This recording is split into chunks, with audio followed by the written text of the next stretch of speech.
Picture this. It's 1942. You're a spy in occupied France. Your mission, destroy a vital railway bridge. You don't have a bomb. You have a bag of flour. Or you're in Rome. Your target, a high-ranking Nazi officer. You don't have a gun. You have a small perfume atomizer. This isn't fiction. This is the declassified history of the OSS. Before the CIA, before James Bond, America had no spy agency. As Hitler's war machine consumed the globe, the United States was deaf and blind. We were a nation of gentlemen, about to enter a war against monsters. And in Washington, one man knew that gentlemen don't win bar fights. His name was William Wild Bill Donovan, and his job was to create an agency that would do anything to win. This is the story of that agency, the Office of Strategic Services, and the insane, brilliant, and terrifying toys they built to fight the Shadow War. In 1941, America was an isolationist giant, rudely awakened by Pearl Harbor. We had an army, a navy, a sense of moral superiority, and that was it. We had no spies, no saboteurs, no one conducting espionage. The British had MI6 and the SOE, the Special Operations Executive, who were already famously setting Europe ablaze. The Germans had the Abwehr, a ruthless global network. America had nothing. President Franklin D. Roosevelt knew this was an existential crisis. He turned to the one man he knew who wasn't afraid to get his hands dirty, William Wild Bill Donovan. Donovan was a Wall Street lawyer, but he was also a decorated hero from World War I. He was charismatic, restless, and utterly convinced that this new war wouldn't be won by tanks alone. It would be won by what he called ungentlemanly warfare. He told Roosevelt, "We must be prepared to infiltrate, sabotage, propagandize, and subvert." In 1942, the Office of Strategic Services, or OSS, was born. Its charter was simple: anything, anywhere, anytime. But Donovan had a problem. His new spies needed tools, and the tools of traditional war, rifles, grenades, bayonets, were useless for a spy trying to blend in. He needed a new kind of arsenal. He needed gadgets. Intriguing, mysterious, and fast-paced. Donovan didn't recruit soldiers, he recruited minds. He famously said he wanted PhDs who could win a bar fight. His new research and development branch, nicknamed Q Branch after the British version, became a magnet for the nation's most eccentric geniuses. He hired chemists, engineers, linguists, professional magicians, and even Hollywood set designers. Their job was to weaponize the mundane, to turn any everyday object into a tool for sabotage or assassination.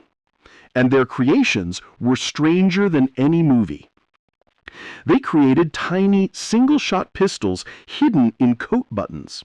They made cameras small enough to fit inside a matchbox. They designed maps printed on silk so they wouldn't rustle and could be hidden in the heel of a boot. They made grenades, the Beano T-13, designed to look and feel exactly like an American baseball, because any American kid knows how to throw one. But their real genius lay in two areas: chemical warfare and explosive sabotage. Let's look at three of their most bizarre and most significant inventions. The first problem was sabotage. How does a spy, with no military equipment, destroy a bridge, a train, or a factory? The answer came from a chemist named George Kistiakowsky. He formulated a plastic explosive that was powerful, stable, and could be baked. They called it Aunt Jemima. It was a grayish powder that looked, felt, and even smelled like ordinary baking flour.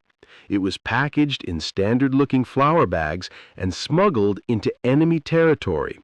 A resistance fighter in France could walk through a Nazi checkpoint with a bag of it, and a guard would see nothing but a staple food. But this flour had a secret. You could add water, knead it into dough, and sculpt it just like bread. You could mold it into the shape of a lump of coal to be tossed into a locomotive's furnace. You could shape it like a rock to be placed at the base of a bridge pylon. All it needed was a blasting cap, disguised as a raisin or a small piece of fruit to set it off. This wasn't just a weapon, it was a psychological masterpiece. It turned the enemy's own supply chain against them. A German quartermaster in Italy, seeing a bag of flour, would think of bread. An OSS-trained partisan would see a bridge buster. The OSS even developed a version mixed with actual flour. You could make biscuits with it. You couldn't eat them, they were poisonous, but they would pass a cursory inspection, hiding the explosive components inside. This was the new face of war.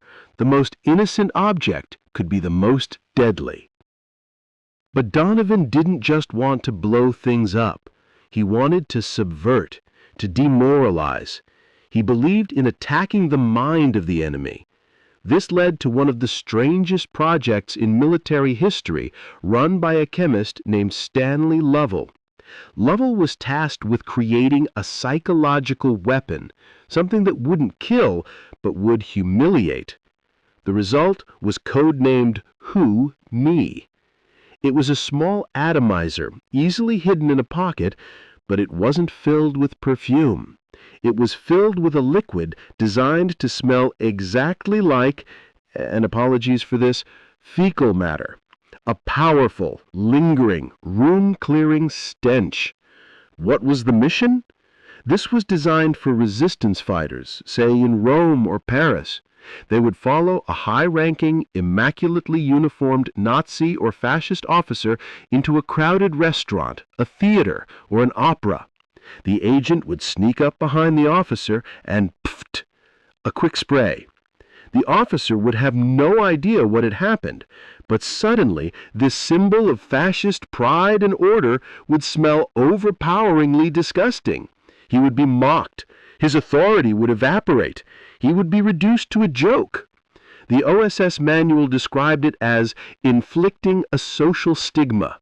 It was brilliant, it was juvenile, and it was effective. It was a way for the powerless to strike back at the powerful, not with a bullet, but with ridicule. It was the ultimate ungentlemanly weapon, a stink bomb deployed for psychological warfare. This is where the story turns darker. The OSS wasn't just focused on the enemy in the field. It was focused on the enemy in the interrogation room. The OSS was desperate to find a way to make captured spies and soldiers talk. They needed a truth serum. This project, codenamed TD for Truth Drug, was one of Stanley Lovell's most secret and disturbing assignments. He was given access to a vast array of chemicals and tasked with finding one that could bypass a person's will to lie. They tried everything. They experimented with alcohol, barbiturates, and even caffeine. But they soon landed on a surprising candidate, THC. Yes, the active ingredient in cannabis. The OSS began synthesizing an incredibly potent liquid form of THC. They had no idea what a proper dose was. Their experiments, conducted on unwitting subjects within the U.S. government, were chaotic and terrifying. In one famous case, they decided to test it on a New York mobster named August Little Augie Pisano, who was believed to be withholding information from a federal investigation. OSS agents working with federal narcotics officers slipped the THC extract into Pisano's cigarettes. The effect was not what they expected. Pisano didn't spill his secrets. Instead, he became paranoid, then chatty, then delusional, rambling for hours about trivialities, convinced a little man was living in his lamp. The experiment was a total failure as an interrogation tool, but it opened a new door. The OSS had stumbled into the world of mind-altering psychoactive chemicals. Their research, however flawed, was the first step. It was the seed that a decade later would grow into one of the CIA's most notorious and illegal programs, Project MK-Ultra. The search for a truth drug in World War II directly led to the CIA's experiments with LSD in the 1950s. The toy shop wasn't just building gadgets, it was building the foundations of a new and morally complex form of intelligence. These gadgets would be useless without the right people, and the OSS recruited a cast of characters that Hollywood couldn't invent. They didn't want spit-and-polish soldiers. They wanted people who were fluent in 3 languages, who could pick a lock, charm a diplomat, or kill a man with their bare hands, and preferably all 3. They trained them at secret camps in Maryland and Virginia, known only as the Farm. Here, recruits were taught the arts of demolition, silent killing, and disguise and infiltration. They were dropped into mock scenarios, like being parachuted into a town taken over by Nazi actors, and had to survive for a week using only their wits. And who were these recruits? There were the Jedburghs. These were 3-man teams, an American, a Brit, and a Frenchman, who parachuted into France ahead of D-Day. Their job was to link up with the French resistance, armed with OSS supplies like Aunt Jemima flour, and coordinate sabotage to cripple the German response to the invasion. Then there was Moe Berg. Moe Berg was a Major League Baseball catcher. He was also a graduate of Princeton and Columbia Law, fluent in a dozen languages. He was, as one reporter put it, the strangest man to ever play baseball. The OSS sent him to Switzerland. His mission? Attend a physics lecture by Werner Heisenberg, the head of the Nazi atomic bomb program. Berg's orders? If he determined that Heisenberg was close to building a bomb, he was to assassinate him on the spot. Berg sat in the audience, a pistol in his pocket, listening. He concluded the Germans were not close. He didn't shoot. He simply walked out. And then there was Julia Child. Before she was a world-famous French chef, she was Julia McWilliams, working directly for Wild Bill Donovan. She wasn't a spy in the field, but she was a top-level researcher, keeping track of every agent, every mission. And she had her own Q branch project.